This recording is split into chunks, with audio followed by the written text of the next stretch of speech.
Hello everyone and welcome to my channel. এখন আমি লাগে উড়াধুরা তুফান সিনেমা থেকে যে গানটা এসেছে সেটা নিয়ে কথা বলবো।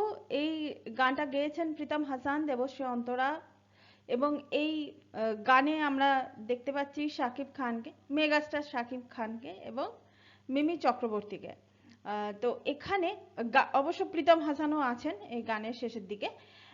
তো এই এই গানটা মানে বলার আগে আমি একটা কথা বলে দিই, মানে এই যে শব্দ দুটো আছে না, উড়াধুরা, এই শব্দ দুটোর মানেটা কিন্তু আমি ঠিক এক্স্যাক্ট মানে কিন্তু আমি খুঁজে পাইনি। এর মানে মানে মানেটা কি এই উড়াধুরা এই শব্দ দুটোর? আমি দেখলাম যে কেউ কোনো মানে মানে গানটার প্রশংসা করে গেছে, ক্যামেরার প্রশংসা করে গেছে, সবকিছু প্রশংসা করে গেছে, কিন্তু এই উড়াধুরা কন্ট্রোভার্সি থেকে শুরু করে এখনো পর্যন্ত উড়াধুরা এই দুটো শব্দের মানে কিন্তু এক্স্যাক্ট মানে, কারণ গান গান যেরকমই হোক না কেন, সে কোনো রোম্যান্টিক ট্র্যাক হোক, কোনো দুঃখের ট্র্যাক হোক, বা এরকম ধরনের ডান্স নাম্বারই হোক, এই প্রত্যেকটা শব্দের কিন্তু গানের সঙ্গে কিন্তু একটা মানে থাকে।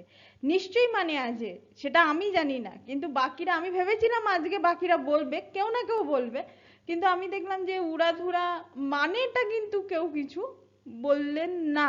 তো এনিওয়ে, আমি কিন্তু মানেটা কিন্তু জানি না। তো যাই হোক, এখানে গান তো গেয়েছেন প্রীতম হাসান। প্রীতম হাসানকে আমরা এই গানটা শেষের দিকে দেখতে পেয়েছি। প্রথমে যদি বলি গানটার কথা, গানের কথাগুলো খুব সাধারণ কথা, কিন্তু ভালো লাগে একটা ডান্স নাম্বার হিসাবে। এখানে মেগাস্টার শাকিব খান এবং মিমি চক্রবর্তীকে আমরা বেশিরভাগ গানটা জুড়েই আমরা দেখতে পাচ্ছি। তো সেই হিসাবে কিন্তু এটা বেশ ভালো লেগেছে। এরপর যদি চলে আসি কস্টিউমে, কস্টিউমও কিন্তু দুজনকে, মানে যে ধরনের কস্টিউম দেওয়া হয়েছে সেই ধরনের কস্টিউম অনুযায়ী এই দুজনকে কিন্তু মানিয়ে গেছে। এবং এখানে প্রীতম হাসানকে, প্রীতম হাসানেরও কিন্তু স্ক্রিন প্রেজেন্স ভীষণই ভালো। অনেকেই থাকে দেখতে হয়তো তারা খুব সুন্দর হন এমনিতে রিয়েল লাইফে, কিন্তু ক্যামেরার সামনে তাদের অ্যাপিয়ারেন্সটা কেমন হয় সবসময় কিন্তু ভালো হয় না। তো মানে প্রীতম হাসানকে কিন্তু বেশ ভালো লাগছে এখানে। আর সবার শেষে আমরা, একদম শেষের দিকে আমরা এই সিনেমার ডিরেক্টরকে দেখতে পাই, সেইটা ছিল একটা আলাদা চমক। তো সেটাও ভালো লাগে, কিন্তু ওভারঅল আমি যদি ভিজুয়ালির কথা বলি, ক্যামেরার কাজ এখানে খুব ভালো হয়েছে। শাকিব খানকে অনেক বেশি এনার্জেটিক লাগছে, এবং এখানে যে যে ধরনের আলোর ব্যবহার করা হয়েছে, এবং মিমি চক্রবর্তীকেও কিন্তু যথেষ্ট ভালো লাগছে, মানে খুবই সুন্দর লাগছে মিমি চক্রবর্তীকে।